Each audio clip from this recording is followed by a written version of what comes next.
untuk mendatangkan penjagaan dari Allah supaya kita tidak terkena dengan wabah ini, ada perintah dari Rasul. Yang pertama, fala tadkhuluha, jangan masuk ke wilayah taun. Jangan coba-coba kita masuk ke mana? Wuhan sono, pengen jadi apa? Relawan. Mau ngapain masuk ke sana? Enggak boleh. La tadkhuluha, jangan masuk, kata Rasulullah sallallahu alaihi wasallam. Jangan pakai dalil tawakal, enggak. Rasulullah juga tahu, tapi tetap kita dibilang la tadkhuluha, jangan masuk.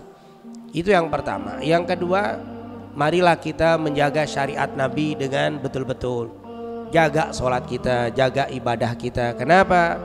Karena memang Rasul sudah bilang dalam hadis yang diriwayatkan Ibnu Abbas, diriwayatkan oleh Al-Imam At-Tirmidzi, aku dulu pernah boncengan naik kuda atau naik onta bersama Rasul, dan Rasulullah memberikan nasihat kepadaku dengan mengatakan, ya gulam inni u'allimuka kalimat, hai anak kecil, saya ajarkan kepada kamu beberapa kalimat. Yang pertama, ihfadillaha yahfadka, jagalah Allah, Allah akan menjagamu.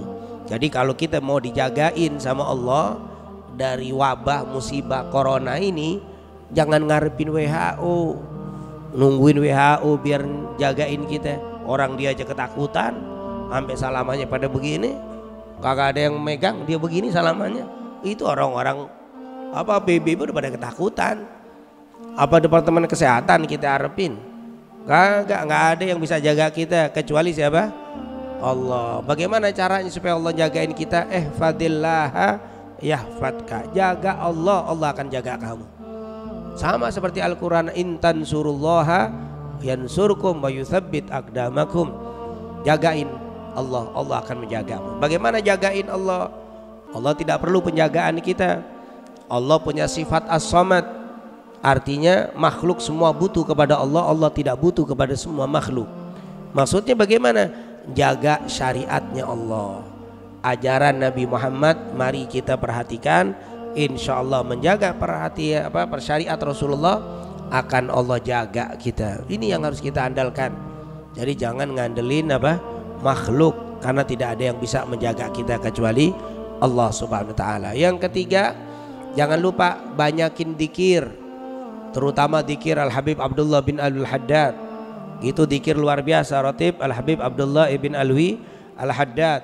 Karena hadis Utsman ibn Affan radhiyallahu an, kata Utsman riwayat Imam Tirmidzi bi sanadin sahih. Apa kata Utsman bin Affan? Siapa yang membaca 3 kali di pagi hari, 3 kali di waktu sore, atau 3 kali di waktu subuh, 3 kali di waktu maghrib, membaca apa? Bismillahi la yadurru mashmi syai'un fil ardi wala fis sama' wa huwa samiul alim. Kata Utsman bin Affan, aku dengar dari Rasulullah, siapa yang baca itu 3 kali di waktu pagi, 3 kali di waktu sore, tidak akan wabah ada yang menyentuh kalian, tidak akan ada penyakit yang menyakiti kalian. Itu ada di mana itu? Ada di Ratib, udah dikumpulin Al-Haddad, tinggal kita baca doang.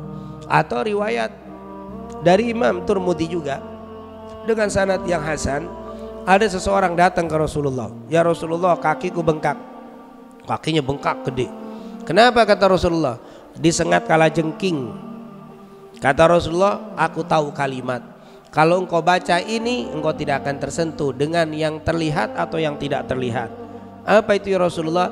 A'udzu bikalimatillahi tammati min syarri ma khalaq. Itu udah ada di Ratib, udah tinggal baca doang.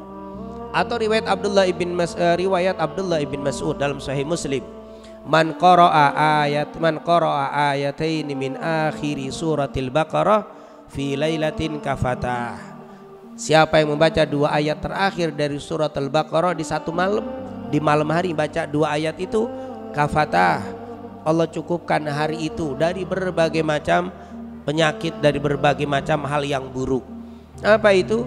Amanar rasulu bima unzila ilaihi min rabbihi wal mu'minun kullun amana billahi wa malaikatihi, terus sampai habis. Ada di mana itu? Udah Ratib, nggak usah puyeng-puyeng nyari dzikir, udah yang ada tinggal ngamalin. Maka insya Allah orang yang istiqomah baca Ratib kagak kena corona. Kan gampang resepnya. Jangan nyari ke lote, beli ini stok habis. cuci sabun habis semuanya, dibeliin semua. Ini melulu. Orang muslim nggak begitu. Orang muslim nggak boleh. Jangan, itu untuk mungkin orang non muslim, biarin dah. Orang muslim jangan. Yang pertama jangan masuk ke wilayah itu. Yang kedua jaga syariat. Yang ketiga jaga aurat, jaga wirid, terutama Ratib Al-Habib Abdullah bin Alwi Al-Haddad. Kemudian baru yang keempat mari kita hidup sehat cara Nabi Muhammad. Hidup sehat cara Nabi Muhammad. Nabi Muhammad luar biasa. Kata Aisyah, karena Rasulullah SAW idza arada ayyarkut yatawaddo. Nabi Muhammad kalau mau tidur wudu. Wa idza arada ayyakul yaghsil yadayhi. Kalau pengen makan selalu cuci tangan Rasulullah. Walaupun habis wudu, Rasulullah nggak pernah putus wudu. Tapi kalau mau makan mesti cuci tangan dulu. Rasul sallallahu alaihi wasallam. Kata Imam Tabrani, hadis riwayat Imam Tabrani, siapa yang menjaga wudu nggak pernah putus, nggak bakal kena wabah.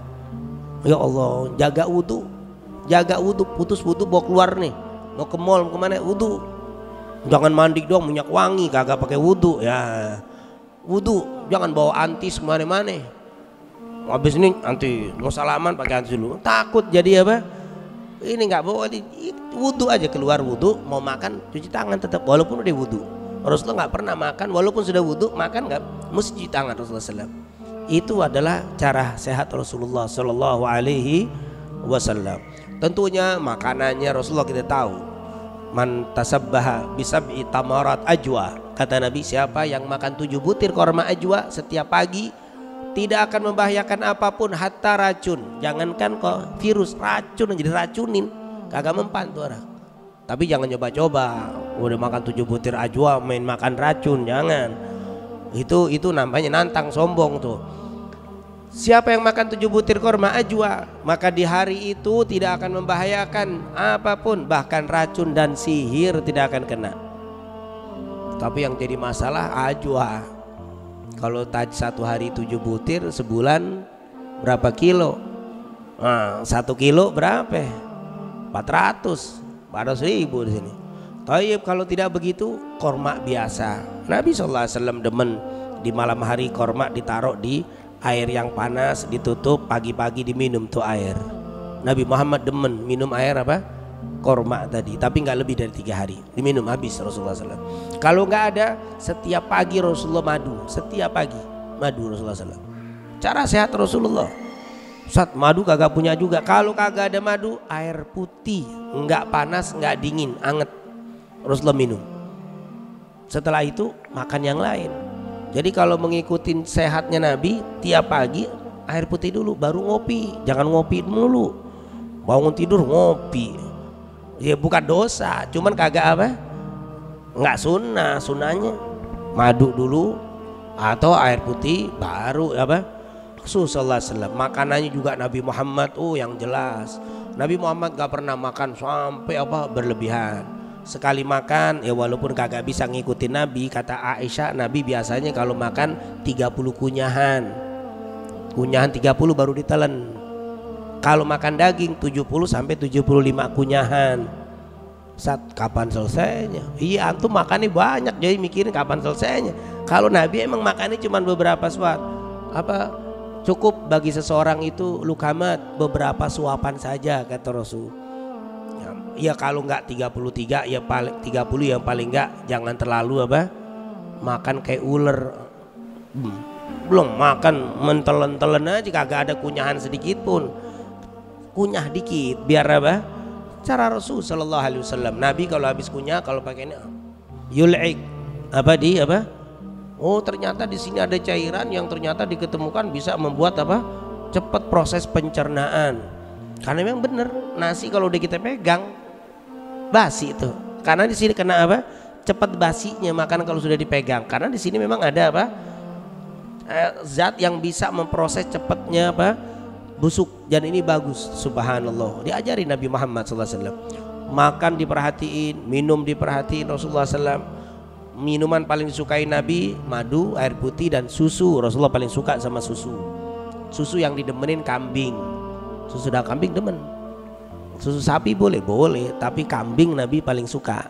Nabi kambing emang kadang-kadang kagak suka baunya ya. Tapi enggak, itu paling suka Nabi kambing. Nah tentunya cara sehat Rasulullah SAW bukan hanya sampai di situ.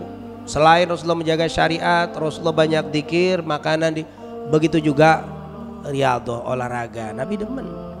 Nabi paling demen tuh lari-lari kecil, jogging mungkin ya. Rasulullah demen. Itu Rasul kalau lagi jalan keluar kota mesti balapan sama Aisyah. Yuk Aisyah, kita adu cepat sampai ke rumah. Lari. Rasulullah SAW larinya itu lari apa? Ya lari balapan sama seorang wanita. Artinya Rasulullah demen tuh gerakan. Tuh kalau ditanya main kudanya, Rasulullah paling suka main kuda. Kemudian main pedang, memanah. Kata sahabat, hampir tidak ada sasaran yang dipanah sama Nabi kecuali kena.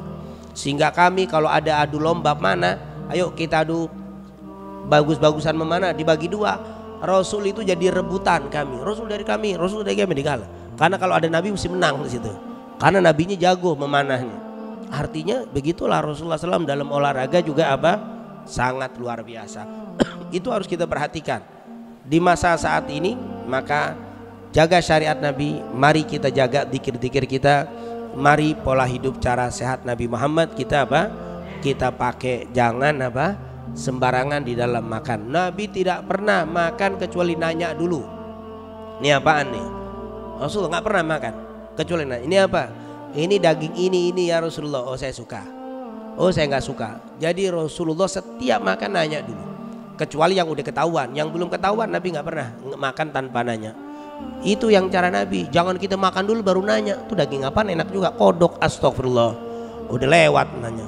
Oh nggak tahu, nggak dosa, dimaafin orang nggak tahu. Begitu melulu. Nggak ada cara Nabi itu nanya dulu baru apa? Makan, bukan makan dulu baru apa? Ini nanya, syahwatnya makan dulu baru gitu baru nanya. Jadi aturan Nabi begitu. Jadi cara sehat Rasulullah SAW harus kita praktekkan. Gerakan badan walaupun sebenarnya tanpa olahraga Nabi udah sehat, sholatnya luar biasa. Ini tentunya olahraga yang luar biasa Nabi Muhammad Sallallahu Alaihi Wasallam. Kemudian setelah itu jangan lupa bersyukur kepada Allah. Kenapa? Karena negeri kita dijaga oleh Allah Subhanahu Wa Taala. Kita dijaga oleh Allah dan semoga dengan syukur Allah tambahkan penjagaan untuk negeri kita. Wa itta'adzana rabbukum la in syakartum la azidannakum wa la in kafartum inna adzabi lasyadid. Dan yang terakhir yaitu baru kita bertawakal kepada Allah. Tawakal itu terakhir. Jangan baru-baru ditawakal duluan. Sudah kita lakukan semuanya, tawakal kepada Allah. Jangan terlalu was-was. Masuk ke istiqomah pakai masker, pakai masker, sholat pakai masker, imamnya pakai masker, ngobrol pakai masker, kemana-mana masker dipakai terus. Was-was banget, mau salaman nggak berani. Jangan salaman, ntar kena wabah apa? Taun. Wah salamannya pakai beginian, takut ini kena. Ini apaan ini? Begitu apa? Borong no, dilote, dihabisin semua barang. Barang-barang dibeli numpuk, kenapa? Dikit lagi ini bakal ini muslim kayak begini nggak boleh. Hidup normal aja, wajar, jangan ketakutan, jangan was-was. Jangan kita dibodoh-bodohin dengan apa? Berita boleh, tapi kita punya Allah. Kita sudah menjaga syariatnya Nabi, kita sudah berzikir cara hidup Nabi, kita udah bersyukur, tawakal, nggak ada apa-apa. Insya udah jangan was-was, makan kebuli, bismillah, insya Allah kagak ada apa. Udah jangan terlalu was-was hidup. Ini sekarang maaf terlalu was-was. Kita lihat mulai orang-orang begitu ketakutannya. Udah. Tapi sih alhamdulillah yang kita lihat bukan orang Islam yang begitu. Kalau orang Islam mah kayaknya normal-normal aja dia mah apa? Kagak ada urusan. Dan memang begitu. Jangan khawatir. Jangan terlalu was-was. Semakin kita terlalu was-was, semakin kita nanti gampang rentan kena penyakit. Ana inda dzanni abdi bi, kata Allah, aku sesuai dengan dugaan hambaku. Kalau hambaku selalu berburuk sangka, akan aku berikan keburukan sesuai dengan apa? Dugaannya. Maka jangan kita berburuk sangka. Kita yakin setelah kita menjauhi wilayah itu, menjauhi orang yang terkena, kita menjaga syariat, kita banyak berzikir, kita banyak apa? Mengikuti cara Nabi Muhammad dalam kehidupan harian kita. Kita bersyukur kepada Allah, tawakal. Insya Allah Allah jagain kita semuanya.